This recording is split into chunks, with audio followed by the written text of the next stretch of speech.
I'll never forget the moment I realized something was off.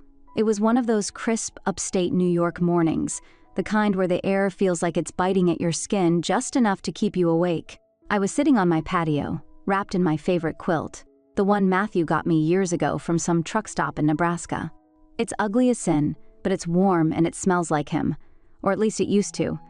Now it just smells like dust and the faintest hint of coffee I spilled on it last winter. Anyway, there I was, sipping my third cup of coffee, watching the world go by like I always do. The tailor's door creaked open across the street, right on schedule. 7 a.m. sharp. Out comes Mrs. Taylor's son. What's his name again? Ethan? Evan? Doesn't matter.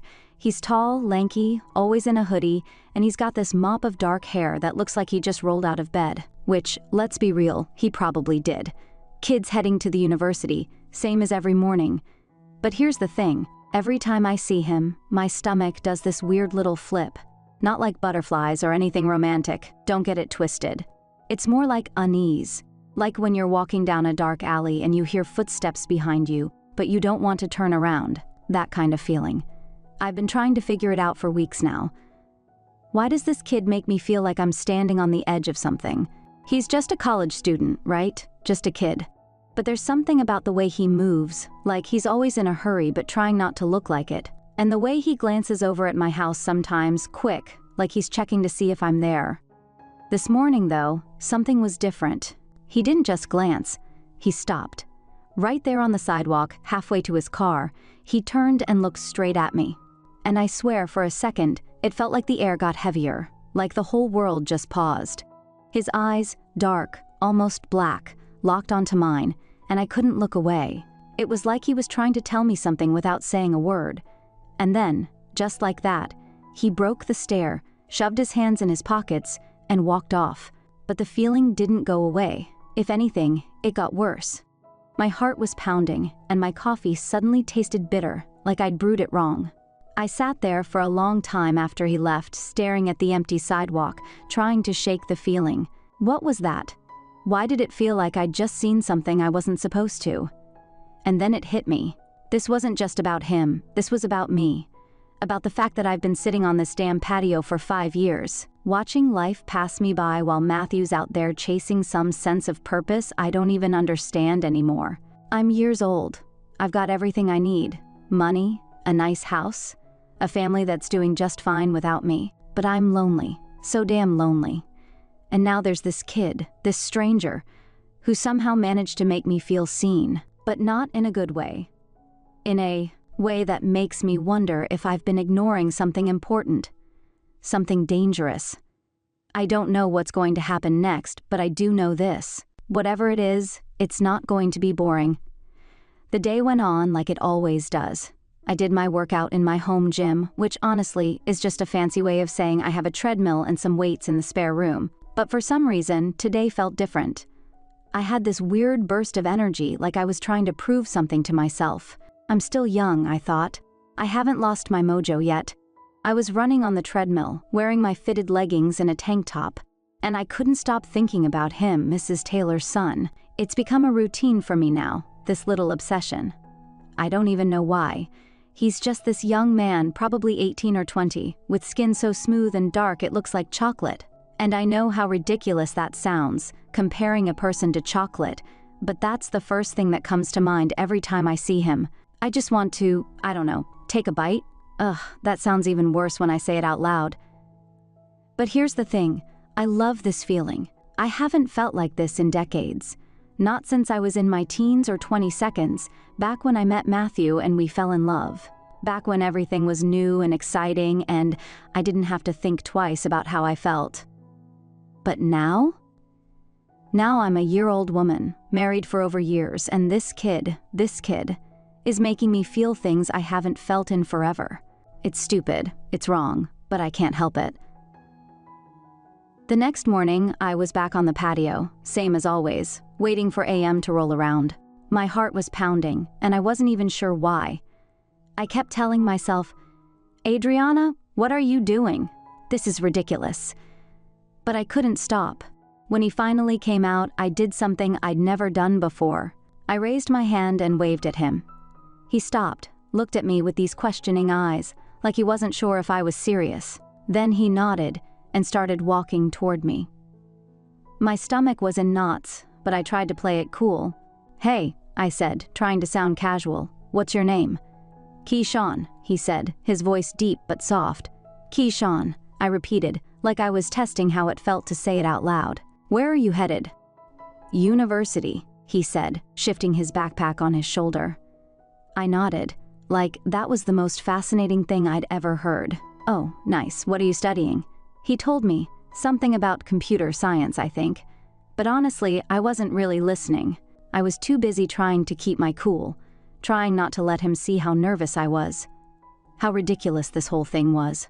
We made small talk for a few minutes, and then he glanced at his phone and said he had to go. I watched him walk away, my heart still racing, and I couldn't help but wonder, what the hell am I doing?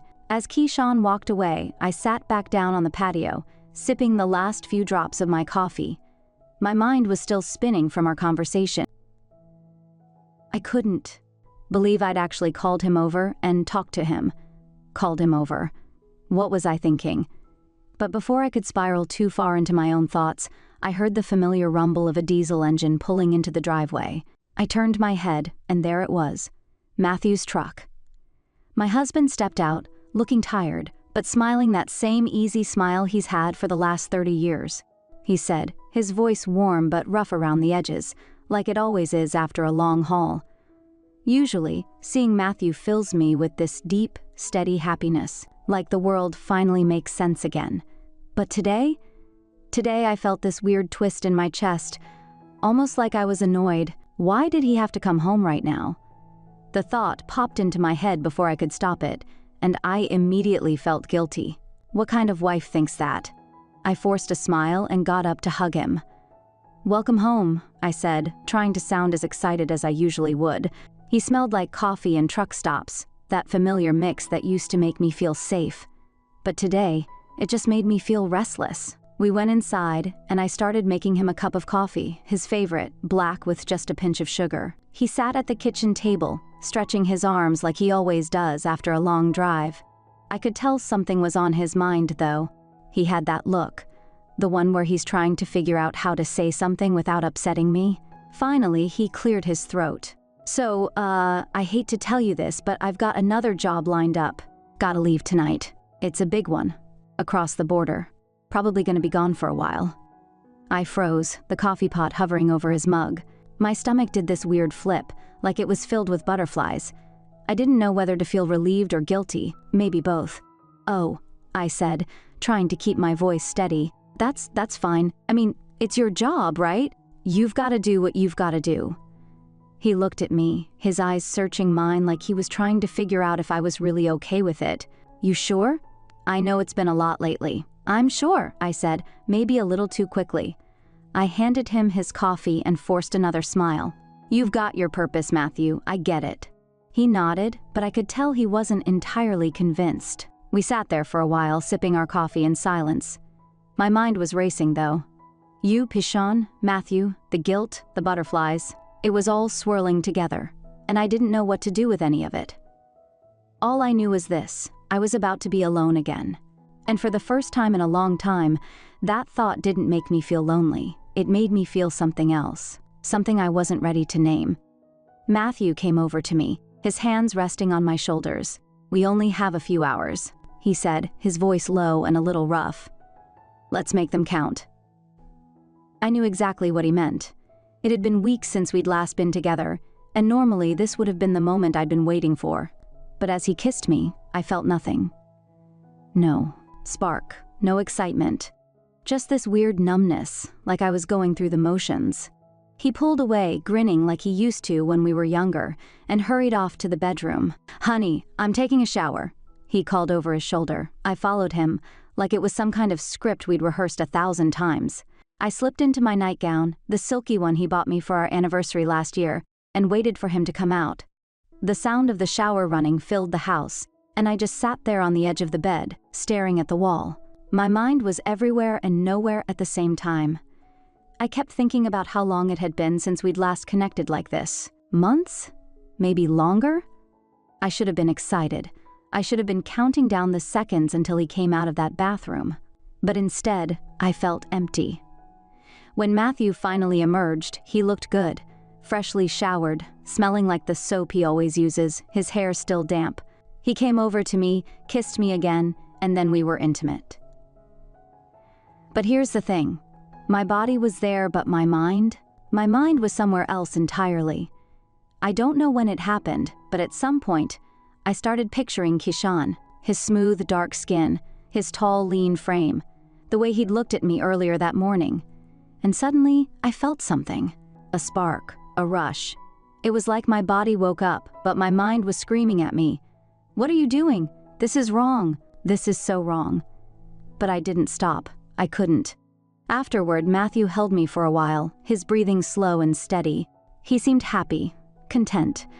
But I just lay there, staring at the ceiling, my heart pounding for all the wrong reasons. The rest of the day passed in a blur.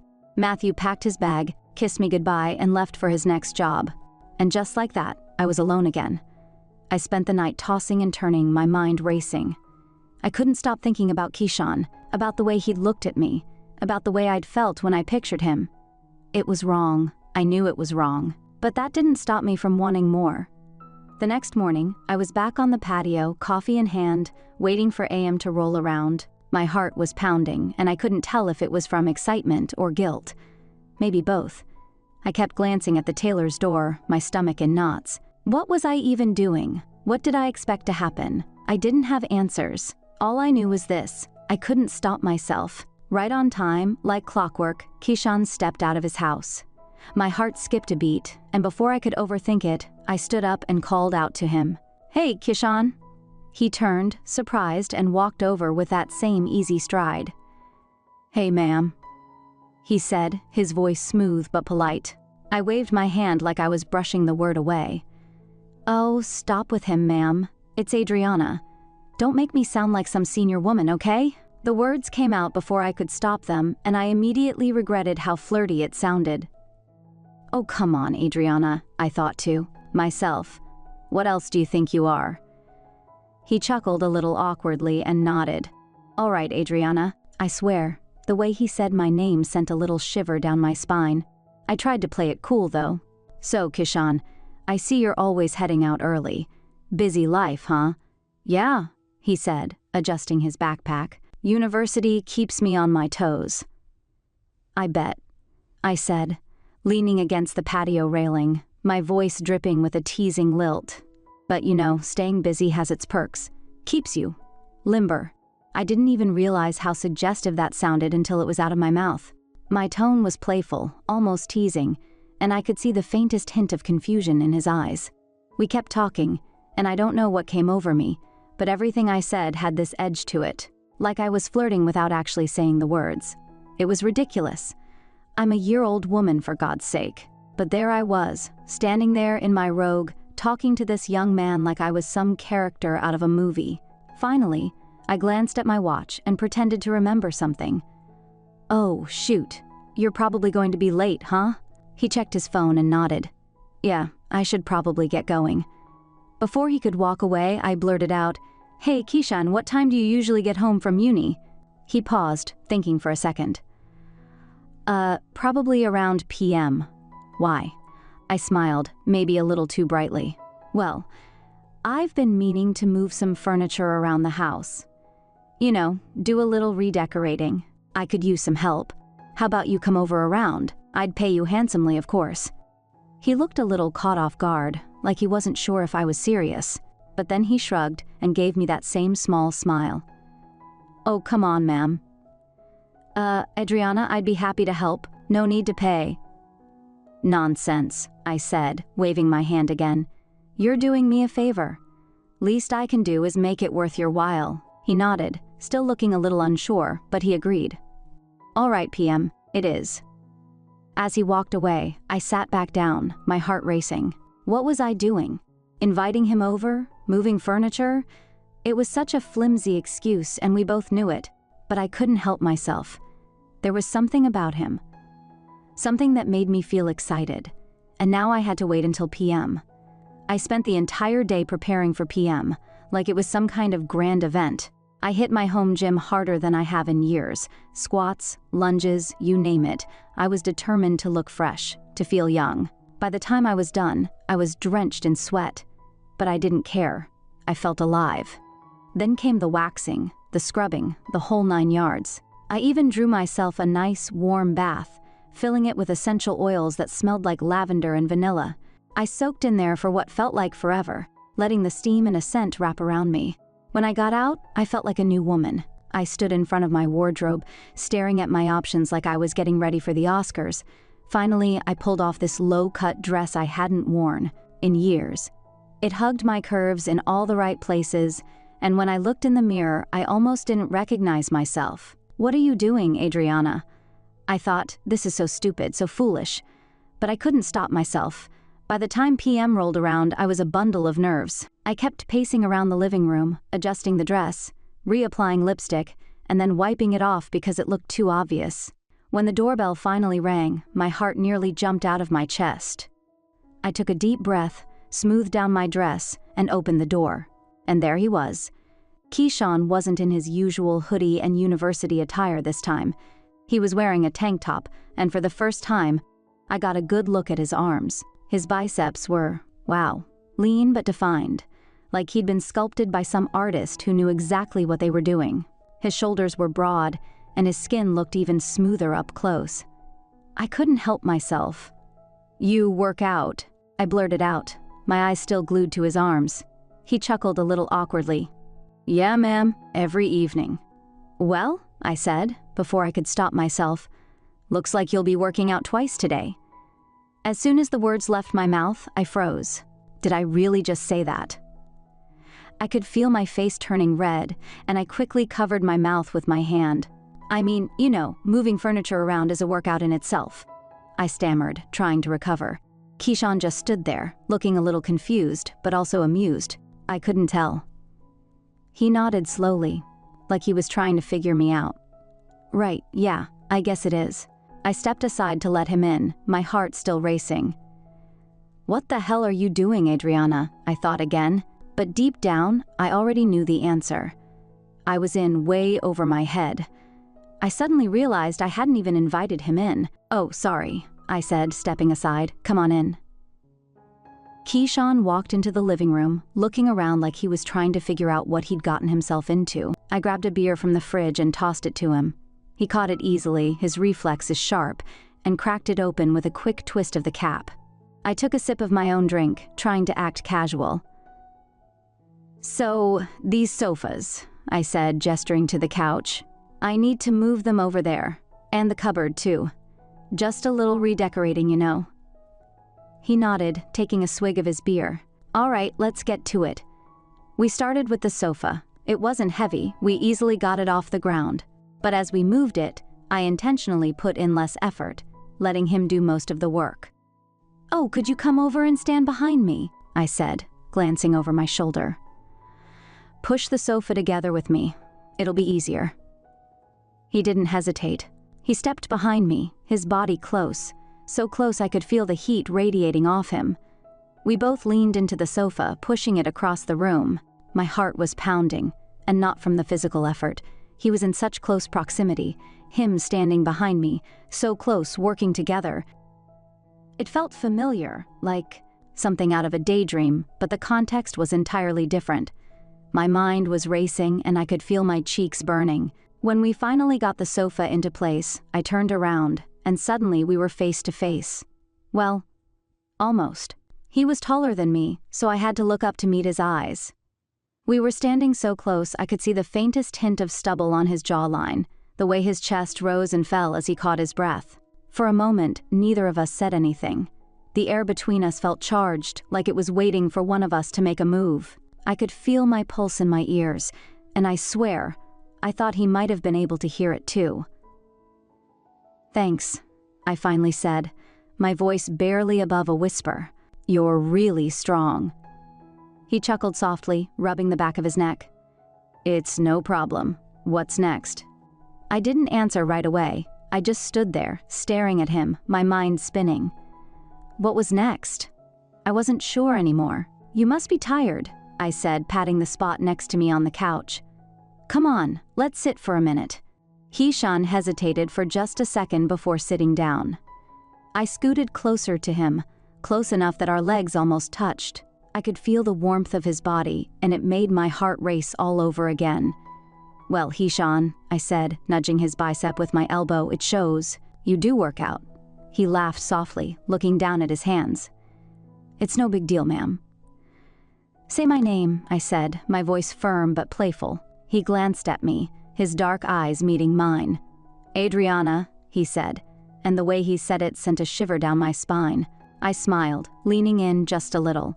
Well, I've got another exercise lined up for you, but it's over there. I gestured toward my bedroom, my tone light but loaded with meaning. He didn't seem to pick up on the undertone. No worries, Adriana, he said, standing up. I'd be happy to help. I led him to my room, my heart pounding so hard I was sure he could hear it. When we got to the bed, I ran my hand along the frame. You know, this thing creaks a lot, I said, my voice dropping to a playful whisper, especially when my husband and I do some stuff. Keyshawn froze for a second, his eyes widening just a fraction, but then he cleared his throat and said, some machine oil could do the trick. Do you have any? Oh, yes, I said, grinning as I opened the drawer. Oil, a very essential thing in the bedroom. I handed him the bottle, our fingers brushing for just a moment. He got to work, applying the oil to the screws with a focus that was almost adorable. When he was done, he tested the bed, pushing down on it a few times. There, he said, standing up. Should be good as new. I sat down on the edge of the bed, bouncing lightly. Well, I said, looking up at him with a playful smile. I need to test it. You know, to make sure it really works. Keyshawn opened his mouth to say something, but I shushed him gently, placing a finger on his lips. Adriana. He started, but I cut him off. There's something about you, dear, I said, my voice soft but steady. I couldn't stop thinking about you. The way you're so kind, so polite, so helpful. I've been so lonely. I yearn for a connection. And with you, it's like it's just between you and me. It feels so good spending time with you. He stared at me, his dark eyes searching mine, like he was trying to figure out if this was real. I didn't give him time to think. Without a second thought, I leaned in and kissed him. For a moment, he froze, and I thought I'd made a terrible mistake. But then he kissed me back, his hands hesitating before they settled on my waist, and suddenly, it was like the world had melted away. One thing led to another, and before I knew it, we were tangled together. It was reckless, it was wrong, but in that moment, it felt like the most right thing I'd ever done. Afterward, we lay there, the room quiet except for the sound of our breathing. I stared at the ceiling, my mind buzzing with a mix of guilt and euphoria. It was like I'd been sleepwalking through my life for years, and this was the moment I'd finally woken up. This is life, I whispered, more to myself than to him. I've been missing out on it for so long. This is how you're supposed to enjoy it, while it lasts. Keyshawn didn't say anything. He just reached over and took my hand, his fingers intertwining with mine. And for the first time in a long time, I didn't feel lonely.